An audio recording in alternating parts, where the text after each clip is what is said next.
Hi everyone. Present వీడియోలో మనము acceleration due to gravity small G, అదేవిధంగా గ్రావిటేషనల్ కాన్స్టెంట్ క్యాపిటల్ జీ, ఈ రెండు ఏంటి, అవి ఎలా కన్సిడర్ చేశారు అనే వాటి గురించి బ్రీఫ్ ఇంట్రడక్షన్ చూద్దామండి. Okay, right. ఫస్ట్ మనం గమనించామంటే ఫర్ ఎగ్జాంపుల్ ఇది ఒక ఎర్త్ అనుకుందామండి. ఓకే, దీన్ని ఎర్త్ అనుకుందాము. భూమి మామూలుగా సర్క్యులర్ షేప్లో ఉండదు. అదే అందరికీ తెలిసిందే. ఇది ఒక ప్రెస్ చేసిన బాల్ లాగా ఉంటుందని చెప్తారు. ప్రెస్ చేసిన అంటే top side.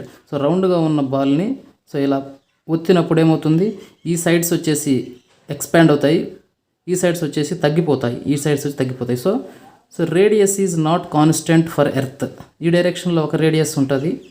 This radius is different, and ఈ డైరెక్షన్లో వచ్చే రేడియస్ వచ్చేసి వేరుగా ఉంటుంది. ఫర్ ఎగ్జాంపుల్ ఈ డయామీటర్ అనుకుందాం, ఎర్త్ డయామీటర్. ఇది వర్టికల్గా ఎర్త్ డయామీటర్ వచ్చేసి 12,714 కిలోమీటర్స్ ఉందనుకుంటే, హారిజంటల్గా ఉండే రేడియస్ వచ్చేసి 12,756 కిలోమీటర్స్ ఉంటుందండి. ఓకే, మీరు బాగా గమనించారు అంటే ఈ రేడియస్ వచ్చేసి తక్కువ ఉంది, ఈ రేడియస్ వచ్చేసి ఎక్కువ ఉంది.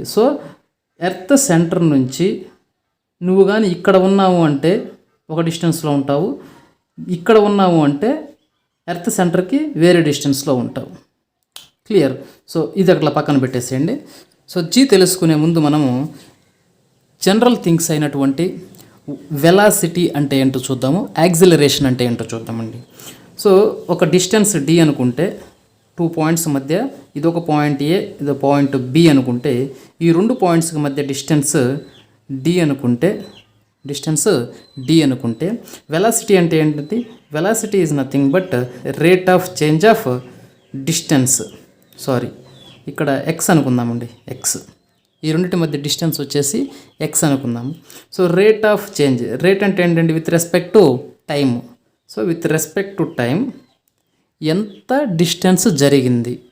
Okay, rate of change of displacement మనం ఏమంటామంటే rate of change of displacement. ఇక్కడ నుంచి స్టార్ట్ అయిన ఒక వస్తువు ఒక 2 సెకండ్స్లో ఎంత దూరం వెళ్ళింది, ఒక 2 సెకండ్స్లో విత్ రెస్పెక్ట్ టు టైం ఎంత డిస్టెన్స్ జరిగింది అని. ఓకే, ఒక సెకండ్కి ఎంత దూరం జరిగింది. ఓకే, ఆ వేరియేషన్ మనం ఏమని చెప్పొచ్చు అంటే వెలాసిటీ అంటాము.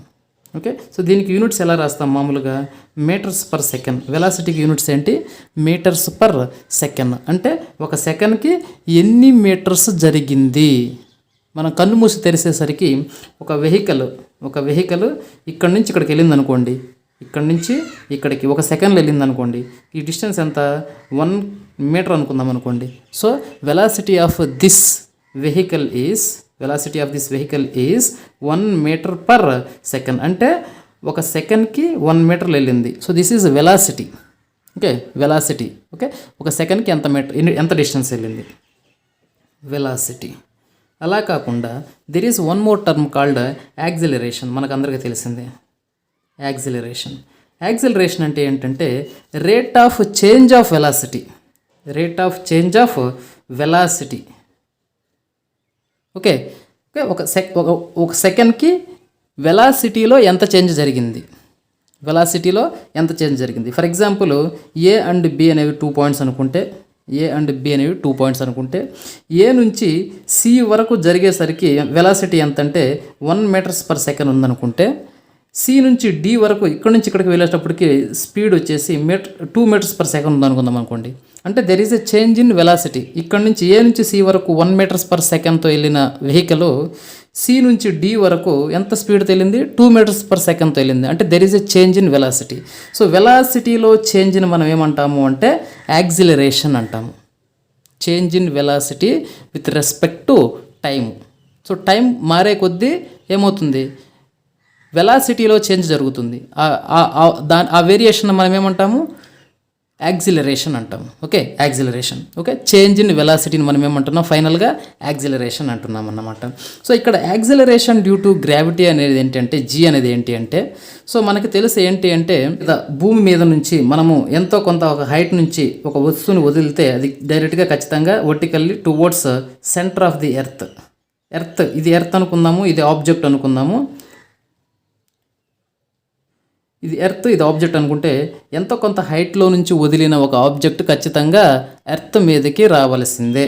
So this is called gravitational pull, భూమి ఆకర్షణ శక్తి అని అంటున్నాం మనం. ఓకేనా. సో ఇక్కడ ఏంటంటే ఇక్కడ మనం ఫస్ట్ పట్టుకొని ఉన్నాము ఈ ఆబ్జెక్ట్ని, ఇట్లా కొంత హైట్లో చేత్తో పట్టుకొని ఉన్నాము. సో ఇది కొంచెం డిస్టెన్స్ వచ్చేసి ఒక స్పీడ్, ఒక వెలాసిటీతో వస్తుంది, ఇక్కడ నుంచి ఇంకొక వెలాసిటీతో వస్తుంది, ఇక్కడ నుంచి ఇక్కడికి ఇంకొక వెలాసిటీతో వస్తుంది. అంటే టువర్డ్స్ ఎర్త్కి దగ్గర అయ్యే కొద్దీ దాని వెలాసిటీలో చేంజెస్ జరుగుతూ ఉన్నాయి. స్పీడ్గా వెళ్తుంది దగ్గరికి వచ్చే కొద్దీ, ఎందుకంటే అట్రాక్షన్, భూమి ఆకర్షణ శక్తి ఎక్కువ ఉంటుంది కదా. సో భూమి నుంచి పైకి వెళ్ళే కొద్దీ పైకి ఇక్కడ ఉన్నదంటే ఒక ఆకర్షణ ఉంటుంది, ఇక్కడ ఉన్నదంటే ఒక ఆకర్షణ ఉంటుంది, ఇంకొంచెం పైకి వెళ్తే ఇంకొక ఆకర్షణ, కొంచెం పైకి వెళ్తే ఇంకొక ఆకర్షణ. ఓకేనా. సో హైట్ వెళ్ళే కొద్దీ అట్రాక్షన్ ఫోర్స్ తగ్గిపోతూ ఉంటుంది. ఓకే, గ్రావిటేషనల్ లా ఉంది కదా. సో ఒక ఆబ్జెక్ట్ ఎర్త్ దగ్గర నుంచి పైకి వెళ్ళే కొద్దీ దాని మీద ఆకర్షణ శక్తి, లాక్కునే శక్తి తగ్గిపోతూ ఉంటుంది. సో ఇక్కడ ఏంటంటే హైట్లో ఉన్నప్పుడు ఒక వెలాసిటీ ఉంది, ఇంకొంచెం కిందకి పడ్డ తర్వాత వెలాసిటీలో ఇంక్రీజ్ అయింది. సో ఇక్కడ నుంచి ఇంకొంచెం కిందకి పడ్డ తర్వాత వెలాసిటీలో ఇంకొంచెం చేంజ్ వచ్చింది. So there is a change in velocity due to gravitational attraction. So ఈ చేంజ్ ఇన్ వెలాసిటీ జరుగుతుంది కాబట్టి దేనివల్ల అట్రాక్షన్ వల్ల, భూమి ఆకర్షణ వల్ల వెలాసిటీలో చేంజ్ జరుగుతుంది కాబట్టి this change is due to gravity. కాబట్టి గ్రావిటేషనల్ యాక్సిలరేషన్ లేదా acceleration due to gravity. Okay, acceleration దేని వల్ల వచ్చింది? గ్రావిటీ వల్ల వచ్చింది. Okay, that's why we are calling this name as acceleration due to gravity. So దీనికి మనకి వాళ్ళు ఇచ్చిన వాల్యూ ఎంతంటే G ఈజ్ ఈక్వల్ టు నేను ఇక్కడ 2 G'లు రాస్తున్నానండి, ఎందుకంటే G is not a fixed value, this is a varying value.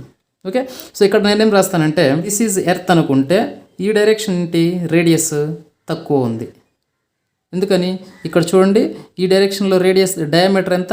12,714. ఈ డైరెక్షన్లో డయామీటర్ ఎంత? 12,756. ఇక్కడ 14 ఉంది, ఇక్కడ 56 ఉంది. అంటే ఈ డైరెక్షన్లో రేడియస్ తక్కువగా ఉంటుంది. ఓకేనా.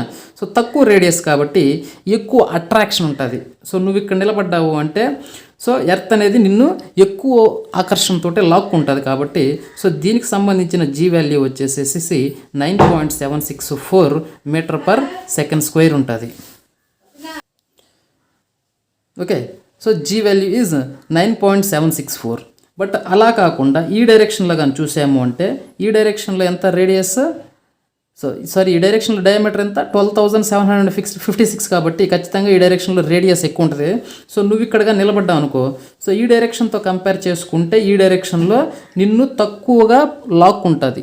ఓకేనా, తక్కువగా లాక్ ఉంటుంది కాబట్టి దీనికి సంబంధించిన G వాల్యూ ఏంటంటే 9.834 మీటర్/సెకండ్.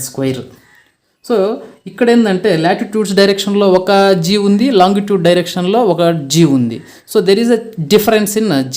సో దీని నుంచి మనకి గ్లోబల్గా ఓకే ఆన్ ఎర్త్ ఒక కాన్స్టెంట్ ఖచ్చితంగా ఒక G వాల్యూని ఖచ్చితంగా ఇంట్రడ్యూస్ చేయాలి. కాబట్టి బై కన్సిడరింగ్ దీస్ డిఫరెన్సెస్ని కన్సిడర్ చేసుకొని finally they have given 1 G.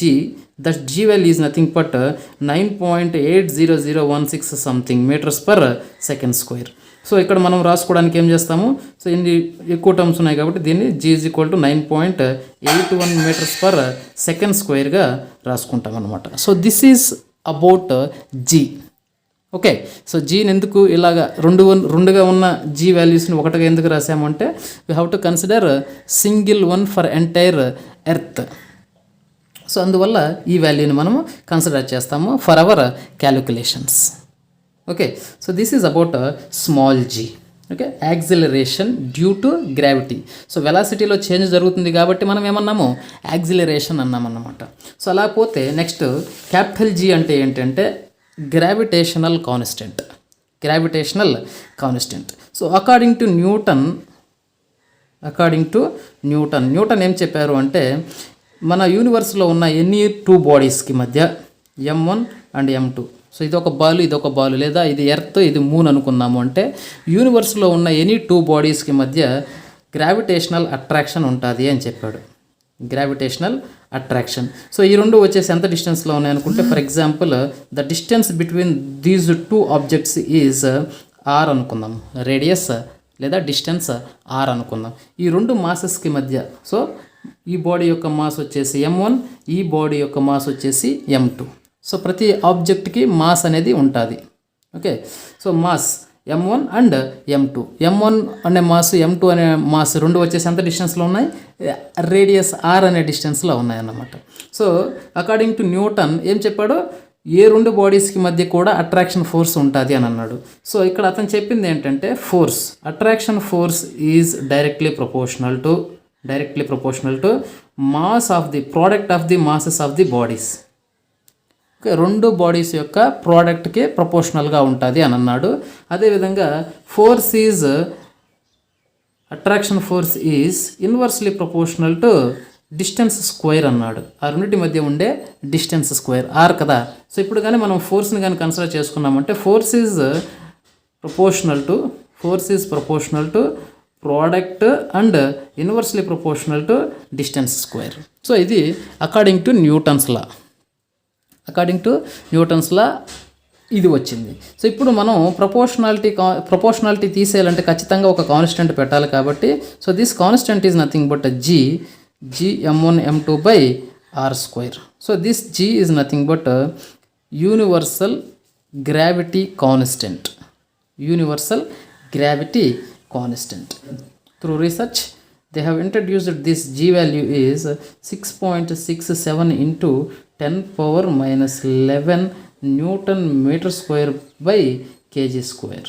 So this is the value of capital G. So this law is nothing but universal gravity law.